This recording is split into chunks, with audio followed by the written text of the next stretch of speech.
The FBI in Peace and War. The FBI in Peace and War is brought to you by refreshing, delicious Wrigley's Spearmint Chewing Gum. Enjoy chewing Wrigley's Spearmint Gum every day as millions do. The lively, long-lasting flavor cools your mouth and freshens your taste. The pleasant chewing adds enjoyment to whatever you're doing.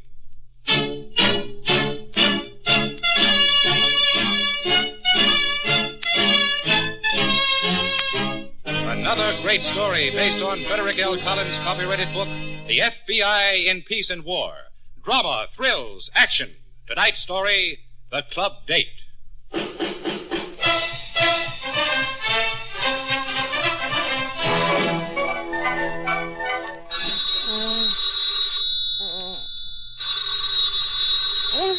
Who could be so cruel right in the middle of the night? All right.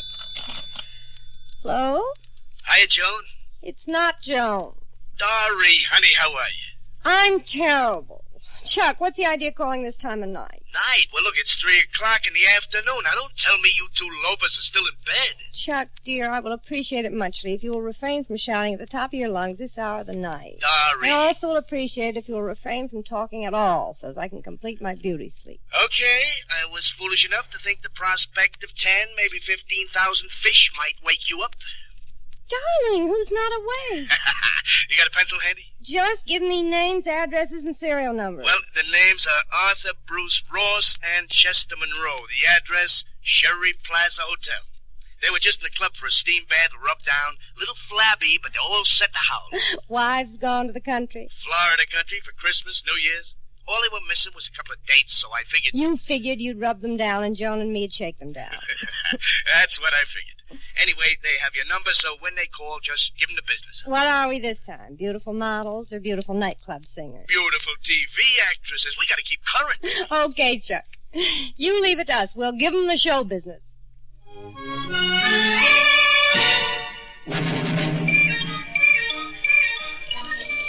Wanted by the FBI for fraud under the National Stolen Properties Act, Chuck Martin and Dorian Vallandam with aliases. These two, with accomplices, work a very clever swindle in the manner described. Martin, a licensed masseur, secures a position in a private health or athletic men's club and...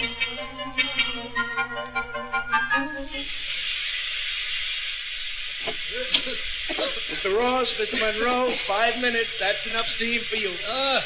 That's fine with me, Chuck. We'll be right along. Yeah, you had enough, Chet? I had enough 5 minutes ago. Come on, they're going to have to carry us out. Okay. Take the sheet with you. You'll be right back in shape after a brisk massage. Doesn't like it. Well, after last night, I'll never be back in shape. Thanks, Chuck.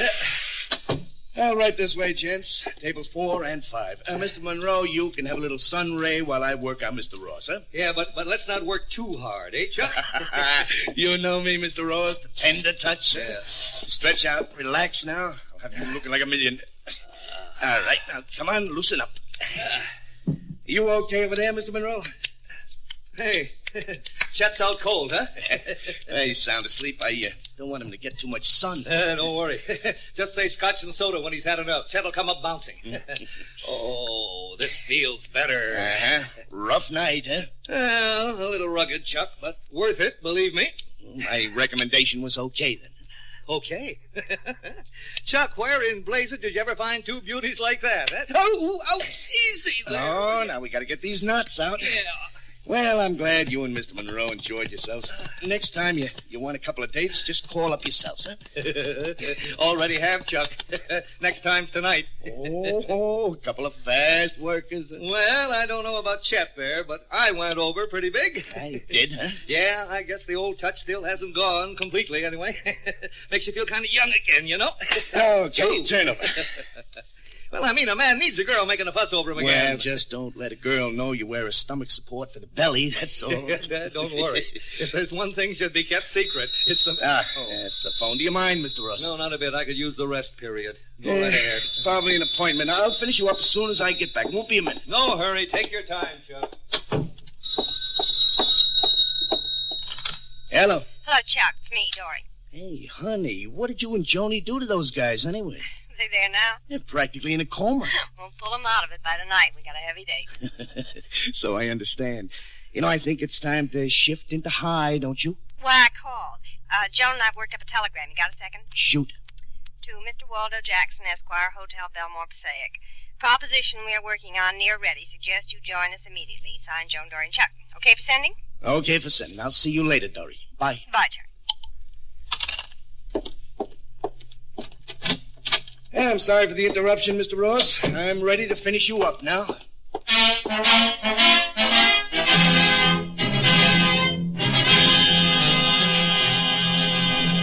Back to the club date in just a moment. Friends, one reason it's a good idea to chew Wrigley's Spearmint Gum every day is that it satisfies you without being rich or filling. You can chew Wrigley's Spearmint after meals, between meals, anytime, and as long as you want. You get your satisfaction from the delicious flavor and the natural, pleasant chewing. Wrigley's Spearmint Gum is wholesome and good for you. So make your daily treat Wrigley's Spearmint Chewing Gum. It's a treat you can trust for healthful daily enjoyment.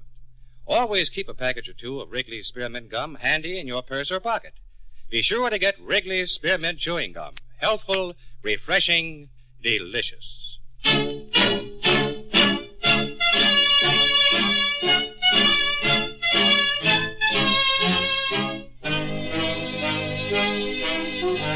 Act 2 of tonight's story on the FBI in Peace and War, The Club Date.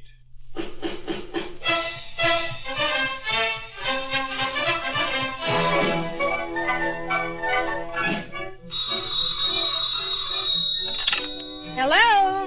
Miss Valentine, this is Waldo Jackson. My, but we're formal. Where are you calling from, Waldo? Downstairs? Well, come on up, sweetie. We're ready and waiting for you.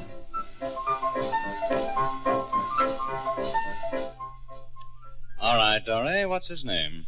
Ross. Arthur Bruce Ross. Nickname? Artie. Close friends call him Buck. What's his wife's name? Mildred. How long have they been married? Forever. Come on. I celebrated their 25th anniversary this year. Where'd you go last night? Where didn't we? Chuck, will you remind these two lame brains that I'm not asking all these questions for amusement? Joan, Dory, be nice. Cooperate, please. Look at me nice this time of night. It's 4:30 in the afternoon. How do you expect us to be devastating again tonight if we don't get our shutout? You're seeing Ross and Monroe again tonight? Sure, we made an impression 3 nights in a row. Impression's no word for it. Should have seen those boys on the rubbing table. Worse even than yesterday. I don't know how you do it, Chuck, but by 7:30 they're all bright and shiny again.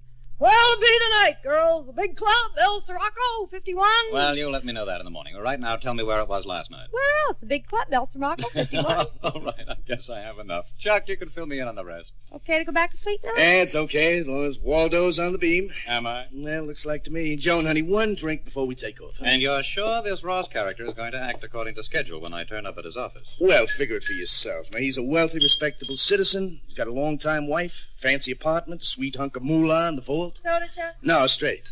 So here's this respectable citizen having a ball with his wife out of town. So what's he going to do when his wife's attorney confronts him? Here you are, Chuck. Waldo, how about you? No, thanks. What's he going to do, Chuck? He's going to pay you plenty to keep your big mouth shut, that's what. Am I right, girls? As rain. We haven't missed yet. Okay, I'll drink to not missing again. To you, Arthur Bruce, and an A1 performance, counselor.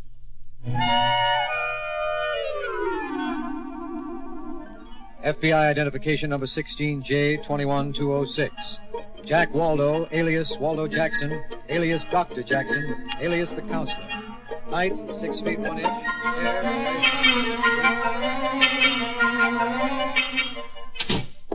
Morning, Steve. I've got that stuff from identification. Oh, good. Dave, you've met Chief of Police Manley. Sure, we worked together on that Braden case. How are you, Chief? Fine, thanks, Mr. Reynolds. That the file you wanted, Steve? This is it. Oh, and stick around, Dave. You're in on this, too. Oh, I am? Yeah, word from upstairs has us both assigned to the case. Mr. Andrews wants us to work directly with the chief. Okay. What is it? An old friend of the Bureau, Mr. Reynolds. Jack Waldo. Jack Waldo? Alias Waldo Jackson, alias the counselor. Oh, that one. When did he get out? 8 months ago. Well, I guess he turned up 8 months ago, completely rehabilitated. He did, in Orlon, Indiana, and rehabilitated one of its leading citizens out of $15,000. Blackmail? Well, you might call it that. He posed as the lawyer of the victim's wife. The man had been gadding about on an out-of-town business trip, and presumably his wife heard about it and was secretly gathering evidence for divorce. Now, that sounds familiar. Why the chief is here, Dave. When our circular on Chuck Martin and Dorian Vallandam reached his office, the two things fit together hand in glove. It looks like their old routine with Waldo added. Any idea how we can catch up to them this time? Well, we've only got one good lead, but that's principally why I'm in Washington. When Chuck Martin left town, he also left his masseurs' equipment at the All-On Athletic Club.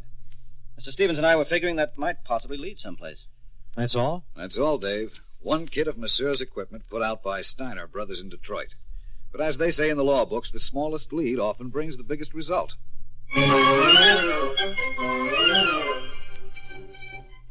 Good morning, miss. I have an appointment with Mr. Ross. Waldo R. Jackson is the name, attorney at law.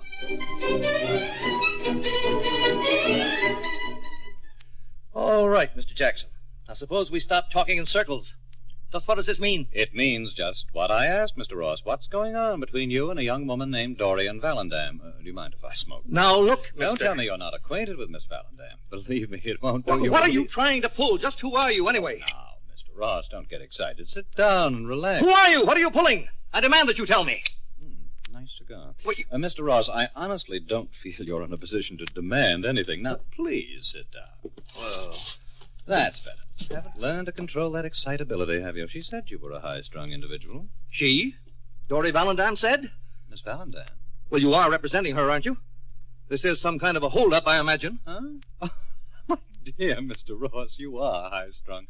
Of course I don't represent Dorian Vallandam. I never laid eyes on that young woman. What? But you... It's fortunate for you she isn't within hearing distance. As I say, I don't know the woman, but I don't suspect she'd relish such a false accusation. But you said I that... said what's going on between you two. But it was my informants provided me with the knowledge. No, it wasn't Miss Vallandam who said Buck was high-strung. Buck? Mildred does call you Buck, doesn't she? Mildred? Why, yes, that's who I'm representing. Mrs. Arthur Bruce Ross. Oh. She's put up with your Lothario antics long enough, Mr. Ross. Before she left for Miami, she gave me explicit instructions. If you hadn't changed... Mildred, my wife, hired you to spy on me? Well, I wouldn't put it that way exactly. Let's say she retained me to have your activities checked on as evidence in her divorce action. Divorce? And if I say so myself, your activities have been quite active indeed. Now, as for instance... Last night, subject and Miss Dorian Vallandam, a television actress, went to the following nightclub. My wife, Mrs. Ross, wants a divorce? Well, she will after she sees these notes, won't she, Mr. Ross? Well, you find it amusing? Yes, I find it very amusing. In fact, I find it hilarious. What's that?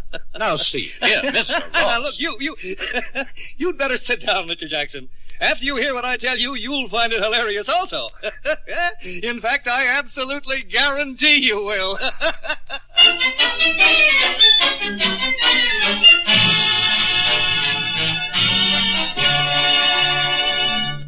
Back to the club date in just a moment.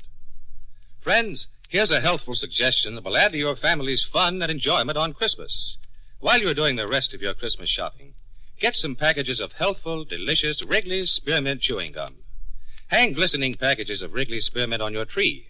They're white, red, and green, real holiday colors, and they'll give your tree an added attractive touch of color and cheer. Slip a few packages of Wrigley's Spearmint Gum into Christmas stockings. They'll delight the children. Remember, too, Wrigley's Spearmint Gum is a wholesome, non-filling treat for your family to enjoy after those big holiday meals. So for extra holiday enjoyment that costs very little, get a supply of Wrigley's Spearmint Chewing Gum. Healthful, refreshing, delicious.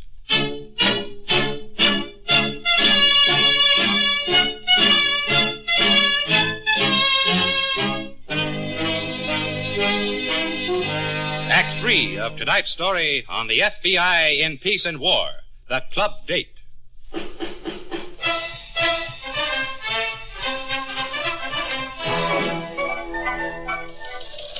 To Chief of Police Manley, Orlon, Indiana. Answer received from Steiner Brothers in Detroit. New equipment forwarded last month to Chuck Martin, Metropolitan Health Club, New York City. Suggest meeting, New York, at your earliest convenience. Sign it Stevens and Reynolds, FBI.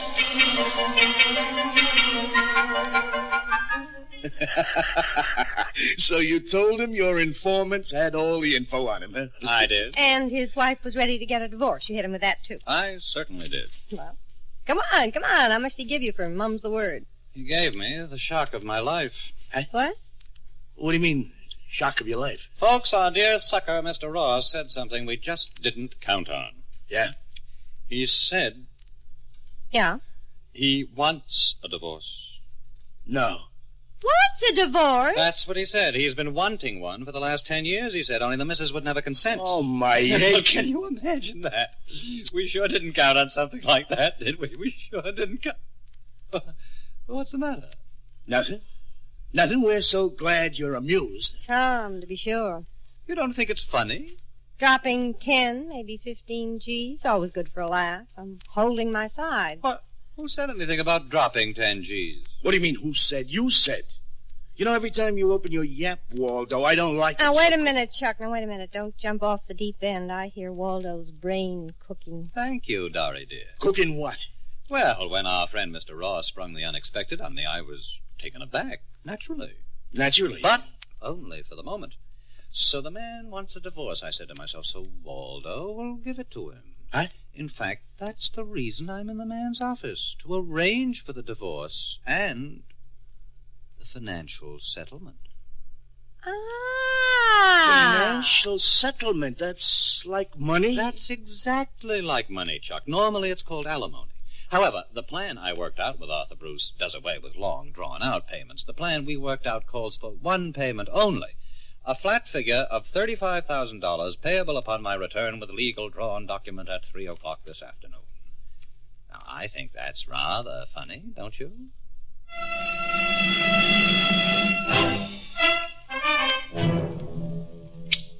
Miss Wilson, will you tell Mr. Jackson I'm ready to see him now?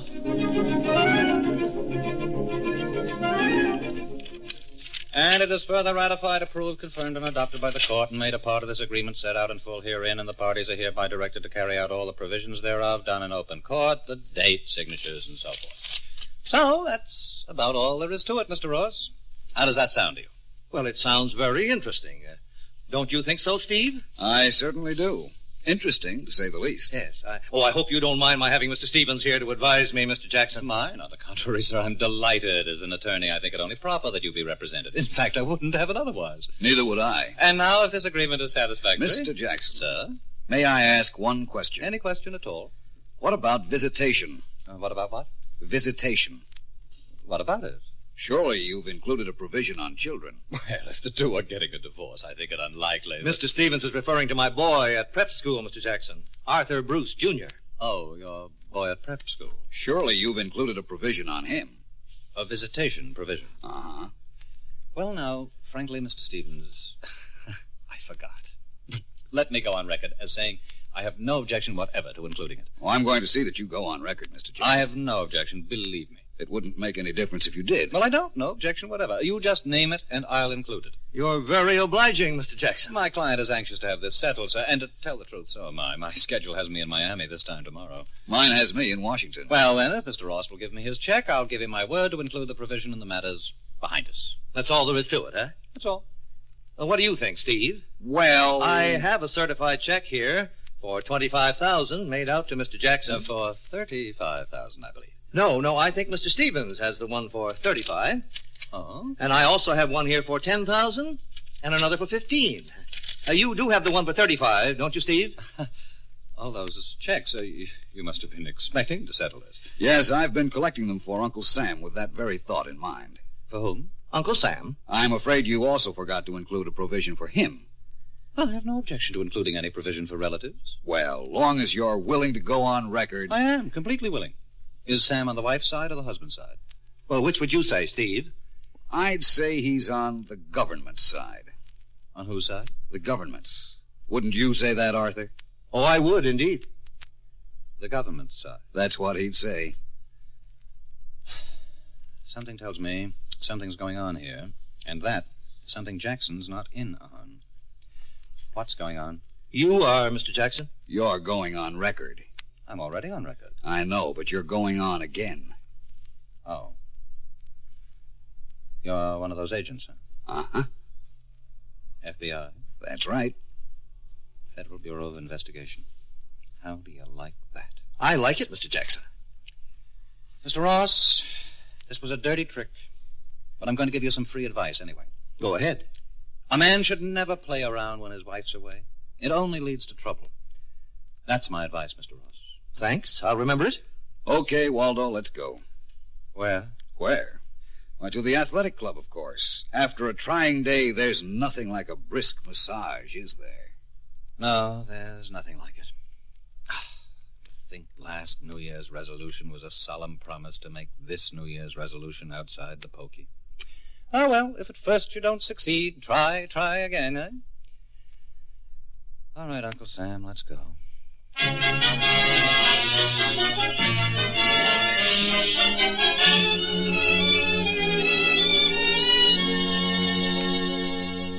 With the apprehension of Waldo Jackson and Chuck Martin, a very clever swindle was removed from the active files of your FBI.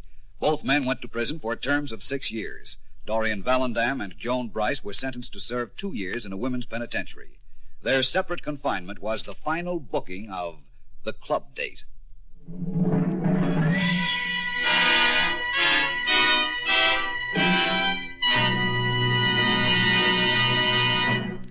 Friends, we want to remind you that it's a good idea to have plenty of healthful, delicious Wrigley's Spearmint in your home for the holidays. Hang some glistening packages of Wrigley's Spearmint on your Christmas tree. They'll give your tree an extra touch of color and good cheer. Give the children an added treat by putting a few packs of Wrigley's Spearmint in their Christmas stockings. And have some to pass around to everyone during family get-togethers. Remember, too, Wrigley's Spearmint Gum is an ideal treat to top off hearty holiday meals, because chewing Wrigley's Spearmint freshens the taste, sweetens the breath, and aids digestion. So get some packages of Wrigley's Spearmint Chewing Gum for happy holidays. Remember, that's Wrigley's Spearmint Chewing Gum. Healthful, refreshing, delicious.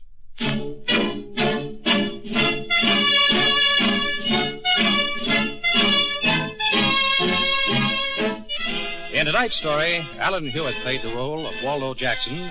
Waldo Grisey was Arthur Ross. This radio dramatization for the FBI and Peace and War was written by Jack Anson Fink. These programs are produced and directed by Betty Mandeville. All names and characters used on the program are fictitious. Any similarity to persons living or dead is purely coincidental. This program is based upon Frederick L. Collins' copyrighted book, The FBI in Peace and War, and the broadcast does not imply endorsement, authorization, or approval by the Federal Bureau of Investigation.